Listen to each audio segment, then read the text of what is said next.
Okay, let's take a look at what is making news in print and online this morning. We're joined by author and ABC Radio Melbourne star, Lisa Leong. Good morning. Haven't seen you since the ABC Open House. Yes, what a successful day that was, wasn't it? Great. I've still got some stickers if anyone wants some ABC Radio stickers. Sure, I've got some postcards outside as well, but I just could not... I could believe the people flocking to see you, Lisa. There was a line... Well, the studio, miles long. Showing everyone the studios. Do you know the thing that everyone was most surprised about? What's that? Is that my studio desk goes up and down. So Right. that was like, right at the end, I would reveal, and the studio desk goes up and down. Right. And it would rise and then it would fall. And everyone was, that was the thing that everyone found the most surprising. Are you a stander-upper or a sitter-downer? I do both. So I stand up to mainly do my show. But if I have a guest, because guests are usually much taller than me, I can't have the desk because the microphone's at their belly. Oh, that's why we're doing this sitting down. Exactly. As well, actually. And my feet are actually dangling right now. I don't actually have my feet on the floor. Anyway, let's get on to the news. Yes. We are talking about Sam Kerr. She's on the front page of quite a few papers today. So many, and of course, they're all using calf puns. So we've got, she's, calf ready.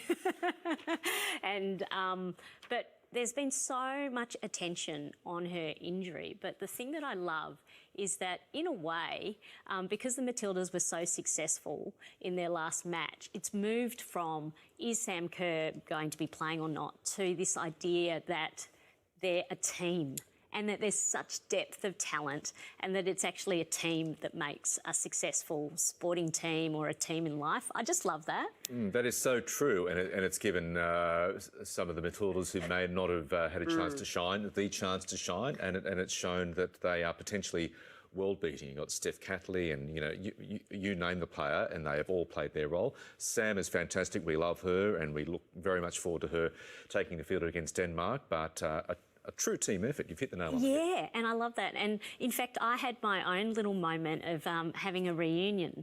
There is an amazing ex-BBC soccer commentator. She's an MBE, Jackie Oatley, and she was in Melbourne to do the commentating. And she and I started off in hospital radio together. She gave up her job in intellectual property and I put mine on hold. Hospital radio? Hospital radio. What's hospital radio? The hospitals are so big in London that they have full-blown radio stations that broadcast just to the hospitals. Wow. So to Really? all of the patients, and you get to volunteer. They will teach you the panel, so the complicated panel that I was showing everyone at the ABC Open House. They actually train you. So I had my own show. Jackie had her own show. She wouldn't stop talking about soccer when I first met her. So to see her, because when she became the first female soccer commentator, I mean, it was very controversial. Yeah. She was in the front pages of all of the newspapers. There was so much pressure on her to represent. And so now to come and see her flourishing, to have a reunion 21 years later... Oh, that's lovely. It was so nice. Yeah, and so we went on a walk and I showed her the G and the tennis centre and the bubbles, as I call, the rectangular stadium. It's been a fantastic World Cup for so many reasons for women's soccer, and nice to see that it's got a personal note for you. Let's talk about something which the Fin is covering this morning, which is vehicle sales. They're doing really well. So there's a massive bump in the July sales. It's really driven by SUVs, which you can kind of vibe when you are driving around. You see a lot of SUVs, right? Totally. But electric vehicles. So the success story of the July numbers is there's been a rise in electric vehicles.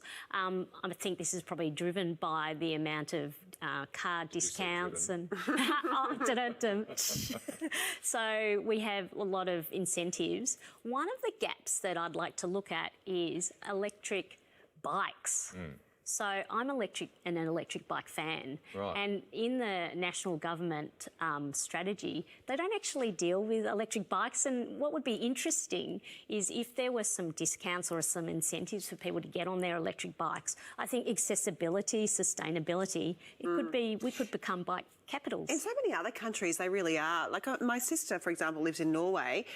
They have an electric vehicle because they have huge discounts for electric vehicles in Norway. But she gets around most of the time, even in the depths of winter in Norway, on her electric bike. It's super popular over there. Super popular, super accessible. And in fact, I'm going to be on a TV show about electric bikes. I'm hosting some Trail Towns hosts who are coming around Melbourne and I take them on an electric bike tour just to show how easy it is. Let's go to our next topic. She'll shall be we, Lisa? apples. So there's... He has one a day. Can I just One I say, conjured up earlier. he eats this very loudly. I just have to say, it's a very, if you occasionally hear that while we're doing an interview, that is Michael Rowland with his loud crunching, but they're good for lots of reasons. Especially reading this story. Yeah. Exactly. So Monash has come out with some great research which says we are vindicated. Apple lovers unite because it's really good for our brains, and you can actually pass it down to the next generation if you have children. What? Yes, through eating. It's the molecules in apples, and I think this is great. I'm an apple crazy person, so I just love eating apples, and I love particularly tiny apples. What's your favourite? Just the smaller the better. So they're tiny ones that Like the one I've so got. red, yeah, exactly like the one you want. And they aid brain function, apparently, is what this story's found. They do. They. Gee, I need to eat a whole lot more apples, don't I? A barrel. There's also, the molecule is also in basil. So, I mean, you could be munching on basil right now and other herbs as well, so rosemary and basil. Yeah. But I love the fact that an apple a day, as we all knew, is a very important thing. I mean, you had a lot of controversy over your soup this week. Oh, I know you don't. Don't mention the soup. So I want to know, are you a fan of apples? I love apples, Lisa. yeah. Yes. Yeah. I actually use merrier. them so much for a snack. Yeah. So Yeah. I love a Braeburn, which you don't really get in Australia, unfortunately, but Pink Lady's the next. Ladies. Pink ladies, number anything. one. I'm more red than the green ones, but the green ones are supposed to be really good for our voices. Oh, okay. Yeah, you know I've when you're eaten feeling a lot little of bit. green That's how he gets that deep bass profundo. We know his secret now. Lisa, lovely to see you, you. Lisa. Thank you. Now, if you think Barbie